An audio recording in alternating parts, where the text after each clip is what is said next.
হাসান আমার বড় ছেলে, ও থাকে যাত্রাবাড়িতে আজকে 5 বছর। ও ঢাকা কাপ্তান বাজার দোকান করে, লাইটের ইলেকট্রনিক দোকানে থাকে আর কি, এক দোকানে কাজ করে। এখন 5ই আগস্ট দুপুর 3টার পর থেকে ওই মানে নিখোঁজ, এখন কোনো সন্ধান আর আমরা পাইতাছি না। পরবর্তীতে আপনার একটা ভিডিওতে দেখছি ওই গুলিবিদ্ধ হয়েছে, কিন্তু আমরা অনেক জায়গায় অনেক খুঁজছি, ঢাকা মেডিকেল, মিটফুট, সরদ্দি, বিভিন্ন ক্লিনিকে, ওয়ার্ডে, মানে মর্গে, যেমনি যা আছে আইসিইউতে, সব জায়গায় ওরা আমরা খুঁজছি, কোথায় ওরা আমরা এমন পর্যন্ত পাইতাছি না। কিন্তু যদি আমার ছেলে মৃত্যু হয়ে থাকে তাও আমাদের কাছে আমাদের লাশটা ফিরে দেব, আর যদি আমার ছেলে জীবিত কারোর কাছে আটকে থাকে তাও আমাদেরকে ফিরে দেব।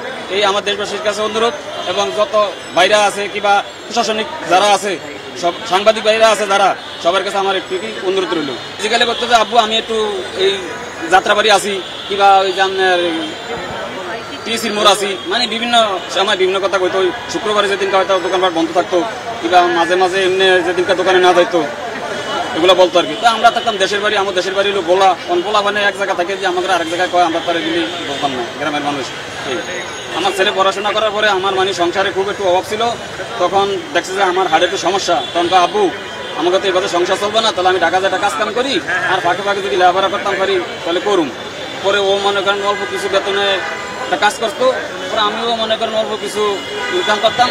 পরে ইনকাম করার দোনো ভাই বুতে মানে মিলে একটু কোনোরকম সংসারটা চলতো, একটু ওষুধ করি লাগতো, ওও চালাইতো আমিও চালাইতাম। আমার একটা ছেলে একটা মেয়ে, ওর লেখাপড়া খরচ ওই দিত, আর সংসার খরচ বেশিরভাগ ওই দিত আর কি। আর আমি যে টাকা ইনকাম করতাম ওইটা দিয়ে আমার ওষুধ করি, একটু চাটা খাইতাম, এই আর কি। কিন্তু এখন আমার এই সংসার ধরার মতো আমার এই বড় ছেলে ছাড়া আর কেউ নেই। আমরা 5ই আগস্ট তো আজকে হলো 24 না 25, আজকে 25 দিন পর্যন্ত আমরা খুঁজতে আছি। 5ই আগস্ট থেকে 25 তারিখ পর্যন্ত আমরা খুঁজতে আছি, কিন্তু এখন আমরা লাশও পাইতে আসি না, আর ওই যে জীবিত আছে তাও আমরা পাইতে আসি না।